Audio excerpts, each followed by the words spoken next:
The scripture reading this morning, the program says page 854. If you have an old Bible like I do from the front, it's on page 82 of the New Testament. It's Luke chapter 19, verses 1 through 10. I think it'll also be displayed on the screen. Listen for the word of the Lord. He entered Jericho and was passing through it. A man was there named Zacchaeus. He was a chief tax collector and was rich. He was trying to see who Jesus was, but on account of the crowd, he could not, because he was short in stature.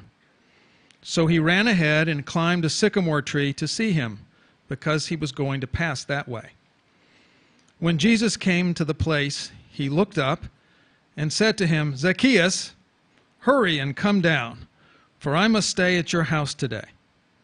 So he hurried down and was happy to welcome him.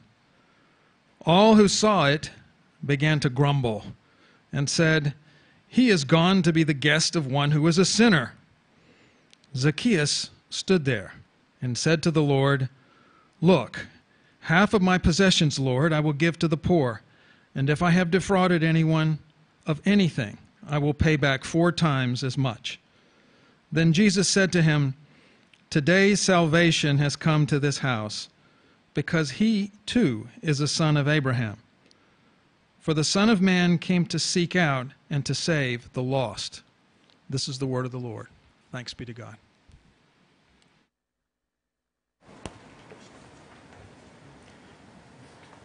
This October, I was in Wheaton College, and one of the professors there said, "I sure miss Jeff Greenman." And I said, "Whoa, he's going to be preaching at Union Church." And the professor friend said, "Lucky." And we are very fortunate to have Dr. Greenman with us today. He is the president of Regent College. He is a theologian. He's an ethicist. He loves Jesus, and he is a really good friend, because I think this is like the 3rd year you've agreed to come and preach a stewardship sermon, which are not easy sermons to preach. And I'm very excited to see how a very tall guy is going to talk about a very short guy, Zacchaeus. So here's Jeff. Thank you. Yes, the tall guy from Canada is back to talk about stewardship, because Pastor Greg wants me to do that. And it's probably easier for someone other than the pastor to speak about stewardship. So here I am. I'm also back because I really like turkey, and this is the time of year to come back for turkey. So glad to be with you, and to be with you my first visit to your new space here. I have worshiped with you in the old space. I have worshiped with brothers and sisters under a very large tree in a little village in Malawi, where their regular meeting place was under a tree. No plugs, no wires. There's lots of places to worship the Lord, and where 2 or 3 are together, the Lord is with us. So I'm glad to be here with you, and to talk about this passage as a way of talking about stewardship and money. This congregation has been under a bit of pressure, I think, financially.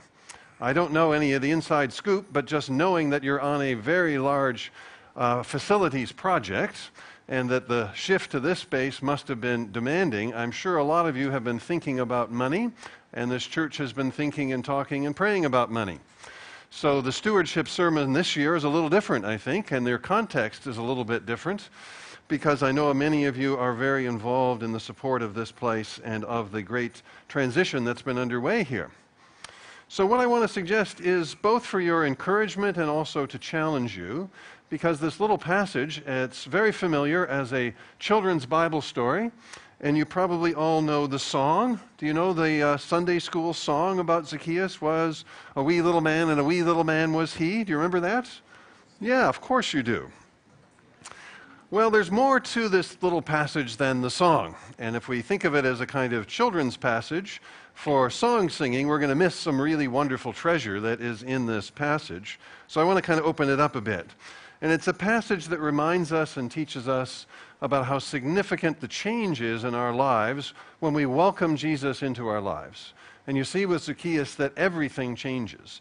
The most important things in his life change on account of encountering Jesus and welcoming Jesus into his life with joy. It's a good sermon also for a day of thanksgiving and rejoicing and celebration and even turkey eating. So let's think about our friend Zacchaeus. So from the standpoint of this passage, we're in chapter 19 of Luke. I'm a big enthusiast of Luke's gospel. And the way that the story is unfolding is particularly from chapter 15 onward. There's a whole series of stories that are really about Jesus meeting various outcasts, marginal people, people that are on the fringes, the edges, people who are not really esteemed by the society in which the story takes place. There are people definitely on the outcasts. And then in chapter 18, there's two stories that you would both know, and they are the lead up to this little story about Zacchaeus. And the little story about Zacchaeus actually answers questions that you get in the previous chapter. So in chapter 18, what you have is the story of the Pharisee and the tax collector. Do you remember that one? Jesus has a parable to tell, and it's really aiming at people who are self-righteous and trying to get at them, those who are really despising others. So the Pharisee takes pride that he's not an extortioner, he's not an adulterer, he sets himself over other people, especially that tax collector. The tax collector in the story says, "God have mercy on me, a sinner." Notice the tax collector repents. The tax collector recognizes their true status before God in a way the self-righteous Pharisees don't. Story number one. Then we go right on shortly to the story of the rich ruler. So if the first one is about a tax collector, the second story here in chapter 18 is about a rich man, and Zacchaeus is a tax collector and rich. I think Luke's got something to say here.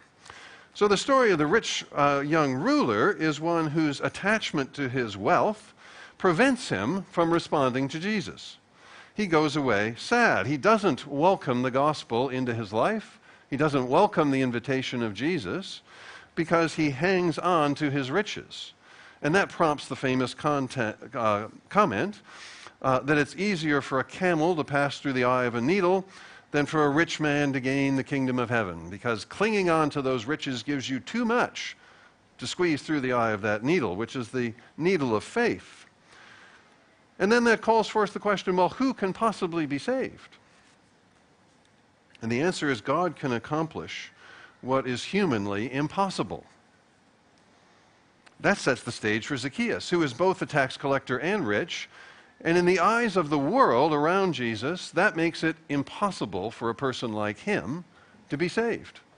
He's one of those impossibles. You might even call him one of the deplorables. So that sets the stage for where we are. Zacchaeus is a tax collector. He's hated because he is a tax collector. He is ostracized. He's not just a tax collector, but he's kind of like the district manager of tax collection. And the way tax collection works, just to remind you in this setting, is that Palestine is under Roman occupation. It is really essentially an outpost of the Roman Empire. The Jews detested the Romans. And Zacchaeus is a Jewish name, and he's clearly identified with the Jewish tradition. He's basically siding with the oppressors. He's essentially a traitor. He's joined on with the wrong side to help them collect taxes that they take to run their empire. And the way that tax collection worked was multifaceted, but particularly where they are in Jericho is on the road, one of the main roads into Jerusalem. So it's a really good spot to collect taxes. So on transit taxes and customs taxes and passing down the road taxes and, we'll take a portion of what's in your cart taxes, that's how the Roman Empire sustained itself. And Zacchaeus wasn't just a part of that system, he was actually sort of the district manager of all of this. So from the standpoint of the Jews, he is compromised. He is an extortioner, he's a cheat, and he's lining his own pocket. The way this worked was tax collectors took a share on top of what they were collecting legitimately for themselves and put it in their own pockets. Therefore, he was despised. Those extra commissions, as they were called, were actually above and beyond what was authorized, but they had no choice but to pay it. So Zacchaeus was not only a tax collector, he was hated. He was the outcast. How does Jesus respond to him? Well, Zacchaeus wanted to see who Jesus was, says our text. Wanted to see who Jesus was. Does that mean just see with his eyes? I don't think so. It probably actually means something much deeper than that. He wanted to figure out who this guy really was and what he was about. It wasn't just seeing with his eyes. But being short, he climbed up the tree. Now, climbing up a tree to get over the crowd is not a very dignified thing to do. If you're a kind of esteemed public official, climbing a tree doesn't exactly increase your dignity. But he climbs up a tree because he wants to see who Jesus is. There's a real curiosity there. He wants to see what Jesus is really about. Eagerness.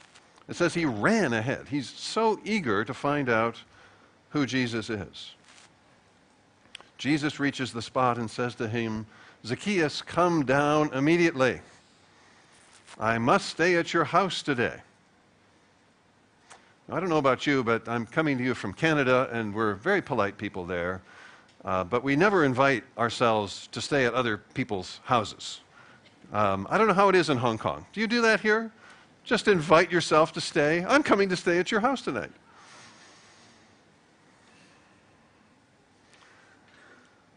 Well, it's the initiative of Jesus that is so remarkable here. Jesus looks up the tree and finds Zacchaeus there and calls him by name. Zacchaeus. He knows who he is. Zacchaeus is trying to figure out who is this Jesus, and Jesus already knows who Zacchaeus is. This is the grace of God that comes before any response that we have of faith. He seeks out Zacchaeus. He knows Zacchaeus. He names Zacchaeus. And he says, "Come down to me. I must stay at your house." What's this business about staying at his house? Why is that so significant? Well, as in the Gospels often, and Luke loves this theme, Jesus is pretty much always on his way to have a meal with someone, or he's having that meal with someone, or he's on his way to having a meal with somebody else. Seems like Jesus is very much into food. Jesus would like our Thanksgiving banquet, I'm sure. But what's the point of all these meals? There's lots of meals in Luke's Gospel. If you read through Luke's Gospel sometime, just notice all the meals. What's the point of it? Well, those meals are always occasions of grace, always occasions of blessing, always occasions when Jesus is welcoming people to the table and saying, "My purpose is to gather all the outcasts out there who don't feel like they belong, and all of the people that the world despises, and welcome them to my table as they respond to me in faith." That's what's going on in all those meals. And he's doing the same thing with Zacchaeus. Zacchaeus is hated and an outcast, and where else is he going to turn but to Jesus? And what does Jesus do? Invites himself, let's have a dinner, and I'll stay at your house. It's going to be great. It's the grace of Jesus that goes ahead of any of our response. Remember that as we think about what Zacchaeus does in response. So he came down at once and welcomed him gladly. Welcomed him with joy, says the Greek text. Isn't that an amazing response? The hated outcast, having been shown the love and grace and welcome of Jesus, responds with joy, responds with gladness of heart. He comes down at once. There's this immediate nature of this, right? He doesn't sit around for a long time thinking about it. He recognizes that offer in grace and love for what it is and responds immediately to it. It's so good he can't miss it. He welcomed him with joy, responding eagerly to that invitation. Well, what does the crowd say?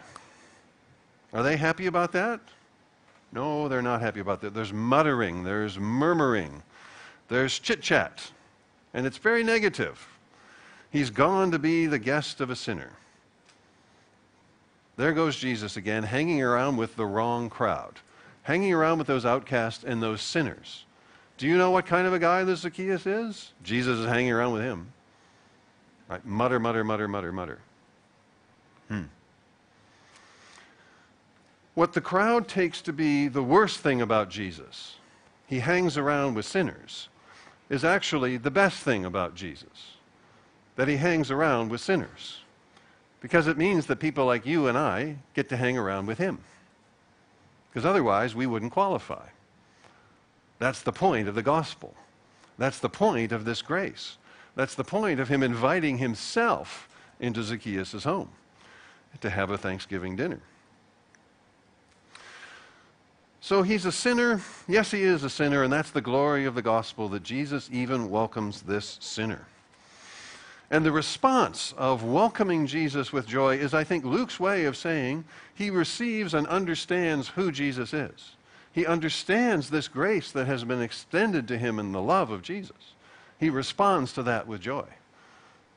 Our text doesn't say, he said the sinner's prayer, but essentially this is a conversion story. This is the story of him responding in faith with joy and thanksgiving by welcoming him into his home. Now, one of the things that's really interesting is now we get a very important picture of what happens to people who have responded in faith and trust to the offer of Jesus. It's a beautiful, beautiful picture. And Luke puts it here to show the power of the gospel to change even the worst, so that they become, as the text says, a son of Abraham. In other words, a true Jew, a true follower after God. So the response is amazing. And it goes right to the heart of what Zacchaeus' life has been about. Zacchaeus' life has been about money. It's been about power. And it's been about lining his own pockets. That's what his old life was all about. And then he welcomes Jesus with gladness into his life. The grace of God is received. And then we get this picture of what he does in response. Don't miss it, folks. It's amazing. Zacchaeus stood up and said, "Look, Lord," calls him Lord. "Here and now I give half my possessions to the poor. If I've cheated anyone out of anything, I'll pay back 4 times the amount." Now, we can just read through that and think, oh, okay, good. On we go. Next story, next page. But if you actually just stop for a minute and think about that, that is an absolutely amazing sentence of the Bible. It is absolutely incredible because it suggests that what was at the very center of his life, his power and his possessions and his money, was completely turned upside down. That now Jesus is actually the center of his life. There's a new life that has been found in gladness in relationship to Jesus that changes the way he lives his life at the very core of what his life has been about. So what Luke is doing is showing us the power of the gospel. The power of the gospel goes so deep that it can actually change at that level. So, what's so amazing about this story? I give half my possessions to the poor. Half his possessions? That would have been a lot. That would have been a lot of stuff. He was a rich man, says the text. Not just he had some stuff. No, he was a rich man. And he'd gotten his riches through all these means I've been talking about. But he puts his resources in the service of the poor and of the needy. If you follow along the biblical teaching about poverty and the biblical teaching about money from start to finish, the overarching theme is about care for the poor and care for the needy. That's what you get over and over and over and over and over and over again. Because God loves the poor, and God has a special passion and love for the poor, and God's people have a special responsibility to the poor. So what does he do? He demonstrates what it is to be a true follower after God by giving half of his possessions away to the poor. It says, I give. 2 verbs here. I give, I pay back. He gives half away, giving to the poor.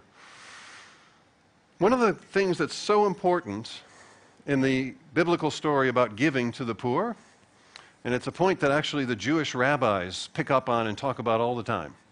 I think as Christians, we always need some good Jewish rabbis to remind us of what we're missing in the Bible. Everyone should have a good rabbi. You need a rabbi, in addition to Pastor Greg. But one of the points the rabbis like to make about this point, about how the Old Testament portrays giving and money, is the point of giving to the poor is that you don't get something back. You're not giving for the sake of getting something back. It's not reciprocal. It's not for the sake of getting a reward. And so Zacchaeus gives his money away to the poor. He's not getting a kind of social benefit out of that. He's not getting a personal benefit about that. He is really giving it away. He's not giving it with strings attached. That's what the rabbis say all the time. That's the point of giving. And the laws about giving in the Old Testament, the point of it is that you would give in reliance upon God in response to His grace and goodness and not expect to get anything back. And Jesus picks up on that theme all the time, right?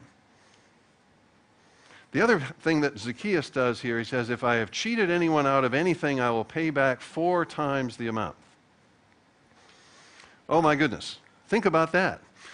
Most of what he has done is cheated people out of things. Most of his wealth has been gotten by cheating people from year to year.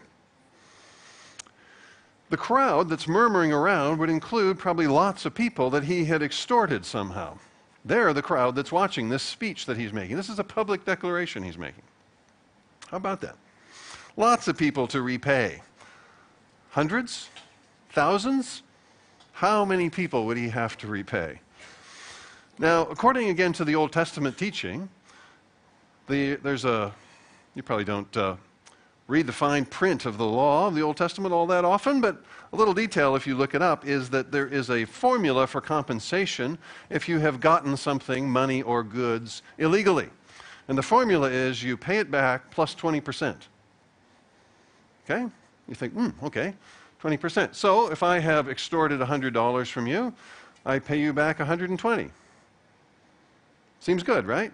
That was the Old Testament law. What does Zacchaeus say? 4 times. So if I've extorted $100 from you, I pay you back $400. That's a lot of money. Think about thousands of people that he has extorted. What's the point? His new relationship with Jesus means he's putting things right. That he's using his money as an instrument of justice and right relationships, not for himself. It's an extravagant gesture.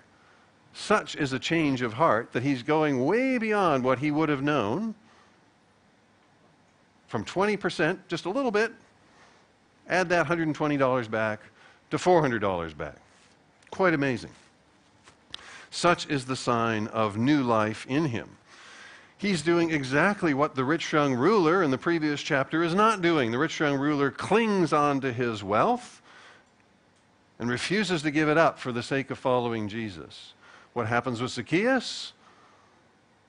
He follows after Jesus, welcomes him with joy, and then opens his pocketbook and starts putting relationships right with the money that he has.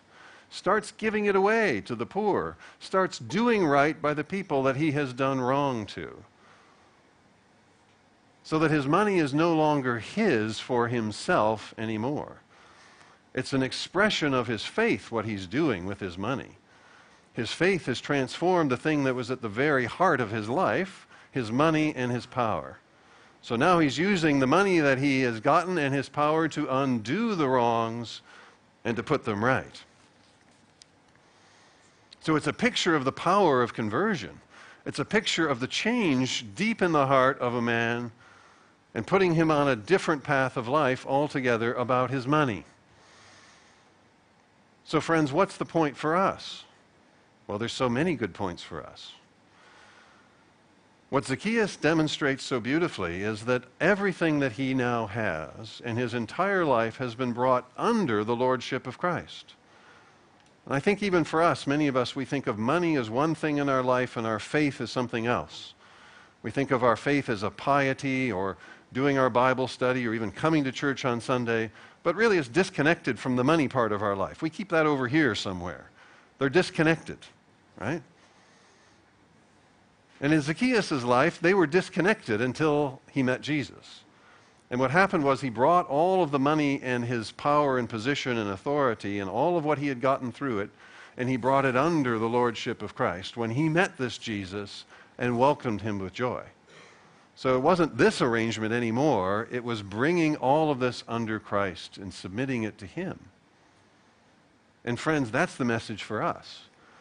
If we're ones who have welcomed Jesus into our lives and recognized him as Lord, that's what Zacchaeus calls him, as we have, the calling for us is to bring all of our lives under that lordship and not keep our material life and our work life and our money life over here somewhere and keep Jesus over there somewhere.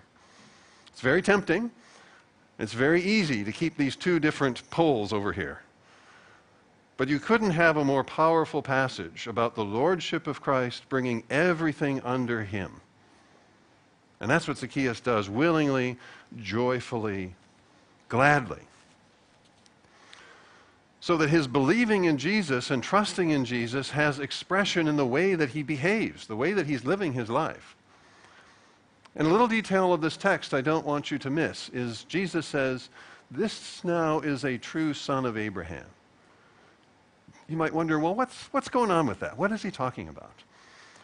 Well, what Jesus is so concerned about is to bring together the true Israelites, the people who have responded to him. To be a son of Abraham is to be someone who lives by faith.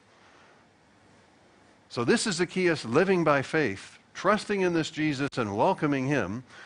And what Jesus wants to do is recreate a whole community of people on the basis of those that have welcomed him with joy. The true sons of Abraham are the ones who welcome him with joy. The true sons of Abraham are the ones who live out that faith, bring all things under his lordship, and use all of their resources for the sake of Jesus and that kingdom. So what this demonstrates also for us, of course, is a whole new relationship with money. He has a new relationship with Jesus and welcoming Jesus with joy. But what he goes to immediately is the recognition that he needs to change that which is at the center of his life because it's out of line with what Jesus is all about. So responding with joy is not just a matter of his heart, which of course it is, but it's a matter of his hands and his feet and his wallet and his checkbook and anything else that he had. If he had a credit card, it would have been a matter of his credit card. But I don't think plastic was invented yet. So it goes really right to the heart of it. This welcoming with Jesus with joy means a new relationship with money and a new relationship with his power, position, and authority, which he had. It changes everything, and it goes very, very deep in his life. He's caught up in a new way of life. He's part of a new community, these sons of Abraham that Jesus is gathering around him. And it changes everything. Even the nitty-gritty stuff of his life, like what he does with his wallet. That's what the gospel does. And it's so important that this is on account of him welcoming Jesus with joy. And this is a response of joy and a response of freedom and a response of thanksgiving. I've made the point he's going way beyond what the Old Testament law required. Way beyond. This isn't a matter of legalism. It's not a matter of obligation. It's not a matter of finding the right rule book and looking up the right answer. It's way beyond that.